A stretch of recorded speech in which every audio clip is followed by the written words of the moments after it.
Assalamualaikum. Waalaikumsalam. Silakan duduk, Pak. Oke. Dengan Bapak apa? Dengan Bapak Dery Ramadan. Bapak Dery, apa nih? Gimana kabarnya nih hari ini? Alhamdulillah sekarang saya baik, sehat alhamdulillah. Maksudnya perasaan yang di dalam hari ini itu apa yang dirasakan? Untuk hari ini saya ada sedikit problem di kelas Iya. terkait dengan anak murid saya. Oh, berarti Bapak Dery ini seorang guru gitu ya? Iya, saya Oh, seorang guru aja atau wali kelas tuh? Saya seorang wali kelas dari kelas 3D. Oh, kelas 3. MI Nurul Islam Cibitung. Nah, saya di sini ada sedikit problem. Iya. Sebenarnya sudah lama, sudah pertama masuk sekolah ada anak didik. Di mana anak didik ini kalau ditinggal sama orang tua masih nangis dari pertama masuk hingga sekarang. Nah, saya di sini ingin ketemu sama Bapak Hari untuk mencari solusi atau saran untuk permasalahan saya. Nah, bagaimana Pak untuk saran dan solusinya? Oh, jadi masalahnya terkait anak didik. Iya, Anak didiknya ini kalau boleh tahu ini laki atau perempuan? perempuan. Perempuan kelas 3 ya? Kelas 3. Masih labil ya. Oke. Jadi masalahnya tadi tentang tidak mau ditinggal atau belum mandiri lah ya. Tidak mau ditinggal. Itu seperti apa tuh dia kalau misalnya kita paksa untuk tinggal ibunya untuk tidak menungguin dia saat di sekolah gitu, saat KB berlangsung. Nah, misalkan dia ditinggal tuh sekolah.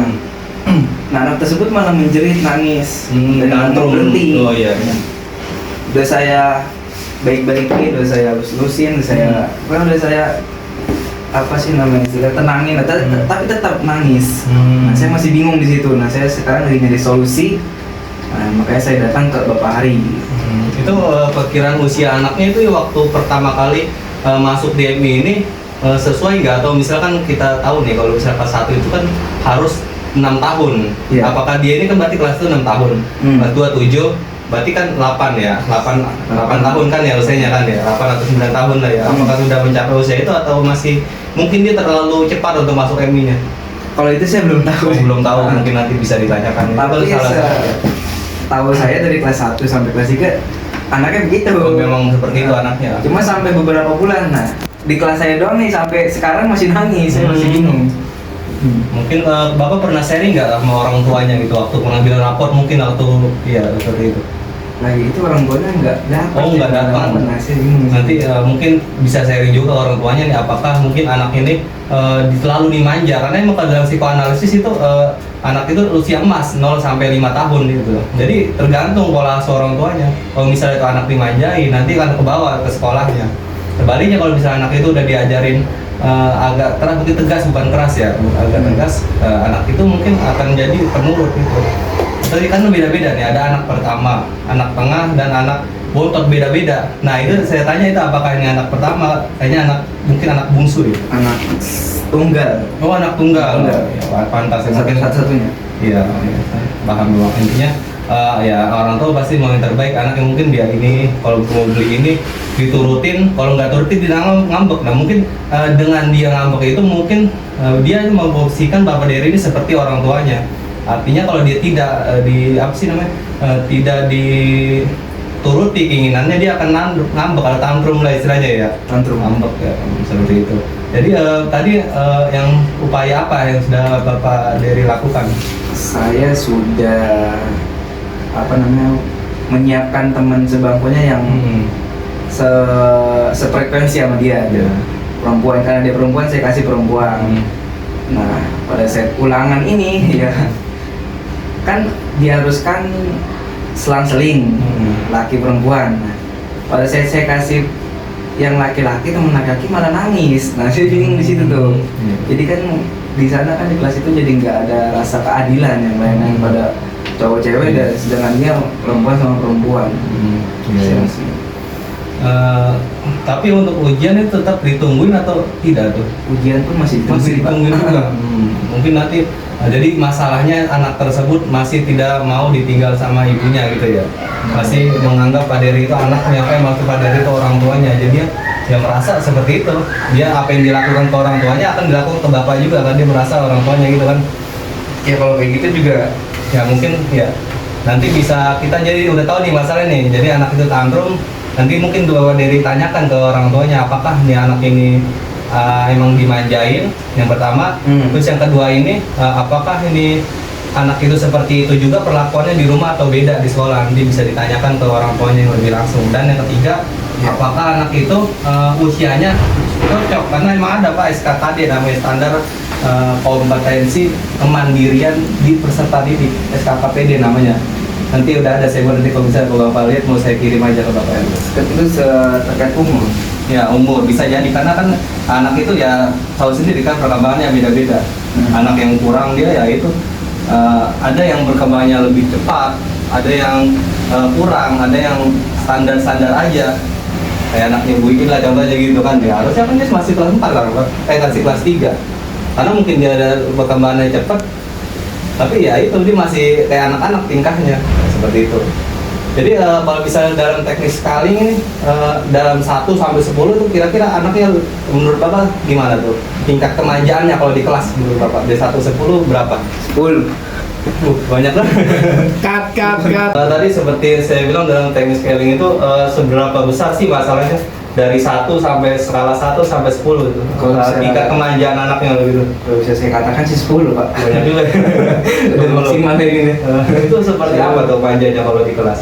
Manjanya itu dia mau orang tua itu di samping dia pada saat belajar. Nah kalau dia pelajarannya dia menurut dia susah, dia nggak bisa, dia malah nangis. Nah, sedangkan untuk bisa berhenti nangisnya itu ya harus ada cara, udah nggak usah nulis dah. Gitu. Kalau nulis, udah nulis apa dia berarti Udah nggak usah nangis, ngerjain. berhenti gitu. Nggak usah ngerjain dah, udah nggak apa-apa. Jadi masalahnya dia itu yang pertama manja nggak mau ditinggal ibunya, ke mamahnya mungkin dia bilangnya ya. Gitu. Terus yang kedua dia itu kalau misalnya pelajarannya sulit, dia itu mudah menyerah lah ya, mudah Ya, putus asa.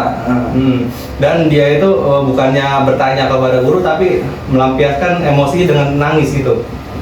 Iya, nangis. Nangisnya itu seperti apa tuh? Tantrum apa cuman diem aja? Berarti kadang-kadang anak-anak begini aja nih, diem. Enggak, bukan nangis diem, kayak nangis kayak agak ngamuk sedikit lah. Gitu. Lempar-lempar barang nggak? Enggak lempar-lempar. Dia Cuma teriak mungkin ya. Cuma badannya doang agak gerak-gerak. Iya. Tapi untuk masalah di kelas ini yang udah Pak Dery lakukan apa nih selama di kelas ini? Upaya-upaya untuk anak ini supaya tidak terjadi hal seperti itu lagi. Apa ya? Jadi lupa. Yang saya lakuin itu ya pertama sih orang tuanya sedikit demi sedikit agak menghindar, jangan di samping jendela tapi di bang, Tapi masih di tangga tuh, agak jauh dikit masih di area sekolah tapi. Di area sekolah. Itu juga udah agak lumayan, tapi tetap aja kalau emang orang tuanya pulang tetap nangis. Harus benar-benar ada. Untuk itu mungkin Pak Dery bisa panggil orang tuanya, kalau saran maksudnya masukan dari saya ya, bisa panggil orang tuanya berikut anaknya juga. Mungkin kita identifikasi nih masalahnya apa nih, kenapa nih dia bisa seperti ini, apakah bisa dari pola asuhnya di rumah dia terlalu manja, atau bisa jadi ya karena emang anaknya pendiam, mungkin emang karena takut juga sama pertama kali mungkin yang baru bertemu guru laki-laki ya. Nah itu ya, Mungkin bisa jadi dia itu masih belum terbuka sama bapak atau pelaku wali kelasnya, itu yang kedua. Ya mungkin selanjutnya bisa apa sih namanya, untuk orang dia itu dikasih pemahaman gitu, pemahaman supaya ya dia kasihan nih mamahnya masa nungguin kamu terus, kan mama kamu mau istirahat juga. Kasih pemahaman mungkin ke anaknya, mau istirahat juga, mau intinya capek lah. Jadi biar mamanya juga ngomong tuh, bilang gini aja, saya nggak mama kamu, coba lihat mama kamu, kira-kira kasihan apa enggak tuh? Yang orang tua lain mungkin udah pada istirahat, mama kamu tapi nungguin sendirian kamu aja kan, jangan kamu udah kelas 3, besok udah kelas 4, harusnya kan kamu sudah lebih dewasa, jangan seperti ini, kasihan mama kamu saya nggak mama kamu, gituin aja mungkin saran dari kami. Oh jadi begitu. Saya belum coba Kalau belum coba nanti kita coba. Mungkin anak itu berpikiran negatif dan guru cowok, mungkin di waktu di pengajiannya dia pernah dibentak guru cowok atau gimana. Jadi dia mungkin memposisikan bapak itu sama seperti orang yang membentak dia, orang galakin dia. Jadi kita komunikasi ke dia dulu, kita kasih kita kasih support lah ke anaknya juga, jangan supaya dia itu mandiri. Soalnya kan besok sudah kelas 4 kan pasti kan dalam kurikulum merdeka kelas 4 itu kan harusnya udah fase dewasa kan, bukan fase anak lagi. Kalau dia masih ditungguin juga berarti dia belum dewasa. Itu yang pertama. Yang kedua tadi seperti saya bilang, yang pertama kita lihat dulu nih umur anaknya nih, apakah anaknya emang cocok umur segini, emang sudah di masa kelas 3 ini apakah cocok umurnya. Itu yang ketiga. Yang kedua, terus selanjutnya bisa dikomunikasi ke orang tuanya supaya nih anak jangan terlalu dimanja, dikasih batasan-batasan. Artinya kalau misalnya dia tantrum, makanya ini penting tuh psikologi anak, orang tua tuh. Jadi orang tua itu banyak orang tua yang membuli anak, kadang-kadang kan membanding-bandingkan anak tuh ya. Padahal dalam psikologi itu ada tuh namanya Howard Gardner namanya dia tuh. Itu mendeskripsikan 9 kecerdasan anak. Jadi bukan berarti anak tahu bisa matematika dia bodoh selamanya kan, bisa jadi di dalam seni lukis bagus. Iya. Ya kan? Nah itu orang tua intinya jangan terlalu memanjakan anak. Intinya dikasih punishment juga, ada hukuman juga untuk membangun dia gitu. Kalau dia misalnya tantrum nggak dikasih apa, ya udah diliatin aja. Kan pernah sering kita lihat video-video tuh kata-kata kalau anak orang-orang apa sih namanya anak tantrum dikasih liatin aja dulu, dia liatin tuh sampai dia diam. Setelah dia diam, nanti kita kasih sesuatu yang dia suka biar mengalih perhatiannya dia tuh, kesedihannya mengalih. Bisa kasih apa mainan dia suka atau makanan tuh biar ngalihin kedua tuh. Terus yang ketiga ditanya kenapa begini. Maka itu penting belajar psikologi anak itu, apalagi sebagai orang tua. Makanya kan dalam menteri pendidikan yang sekarang kan deh ya, guru kelas seperti bapak ini kan sudah harus dibekali ilmu konseling agar bisa menyelesaikan masalah seperti ini contohnya ya kan. Iya, makanya ya mungkin seperti itu saran dari saya. Mungkin Pak Dera ada sampai feedback atau masukan lain atau gimana perasaan setelah menjalani konseling pada kesempatan kali ini? Oke, nanti bakal saya realisasikan terkait dengan saran dari Bapak gitu. Kita kasih pencerahan dulu, terus adain pertemuan antara anak dan ibunya ya. Mungkin nanti saya coba, setelah itu nanti hasilnya saya bicarakan lagi nanti ke Pak. Kita mungkin bisa ke konseling selanjutnya. Ya oke, siap. Ada sesi selanjutnya. Dan yang satu lagi seperti saya bilang tadi, anak itu mungkin dia pernah dibentak guru cowok, akhirnya dia posisikan guru cowok sama semua. Malah kan tidak seperti itu.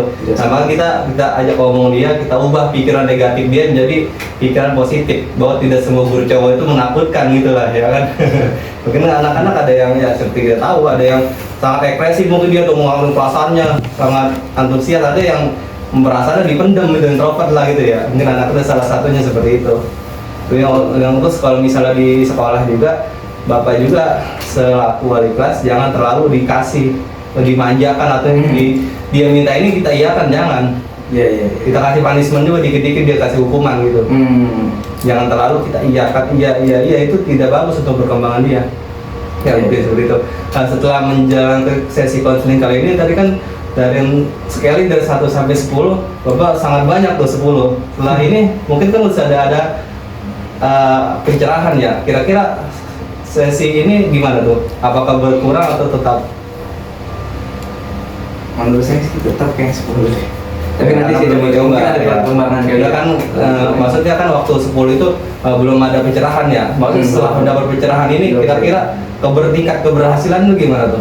Apakah temannya tetap 10 atau kira-kira turun berapa? Saya yakin sih kayaknya sih bisa 5 kayaknya. Turun 5 loh, pencerahan ekspektasi kita. Intinya kita udah bisa merumuskan masalah ya. Jadi gimana tuh? Jadi kesimpulannya kita itu ya seperti tadi ya, anak itu kita jangan terlalu dimanjakan, kita komunikasikan. Yang kedua kita komunikasikan ke orang tuanya. Terus yang ketiga itu ya gitu, anak itu harus dia ini saya lupa tadi, harus mempunyai teman. Kita itu bisa dikomunikasikan ke orang tuanya. Apakah ini anak punya teman atau dia diem aja nih? Kadang-kadang anak kalau dia nggak punya teman itu agak bermasalah mungkin di ini dia nih. Harus kan emang anak nanti saya kira dari kata PD-nya tuh, harus di usia ini dia harus punya teman nih, udah punya membangun keakraban lah. Kalau bahasa ini kan besti-bestian lah ya, kalau bahasa anak-anak tuh ya. Ya berbaur sama temennya. Tapi apakah dia di sekolah itu sendiri juga atau punya teman karib dia? Kalau juga enggak, maksudnya enggak menyendiri dia. Kalau jajan bareng dia, sosialnya ada. Nah mungkin nanti bisa dikomunikasikan ke anaknya tuh, bahwa kamu sama teman ini aja. sama kamu kesian tuh, masa ngomongin kamu udah gede gini gitu. Oke. Itu yang ketiga. Terus yang keempat, kesimpulannya dari sesi konseling ini nanti bisa dikomunikasikan ke orang tuanya supaya di rumah juga anak itu jangan dikasih terlalu dimanjakan. Namun kita tahu bahwa semua anak itu sayangan kita, tapi kan tidak baik untuk pertumbuhan dia ke depannya. Iya. Ya. Oke. Mungkin sekian dari saya, atau misalnya ada tambahan kesimpulan feedback dari Bapak terhadap sesi ini. Ya menurut saya cukup dan saya terima kasih untuk saran dan solusinya Pak. Oke baik. Oke. Cut. Cut.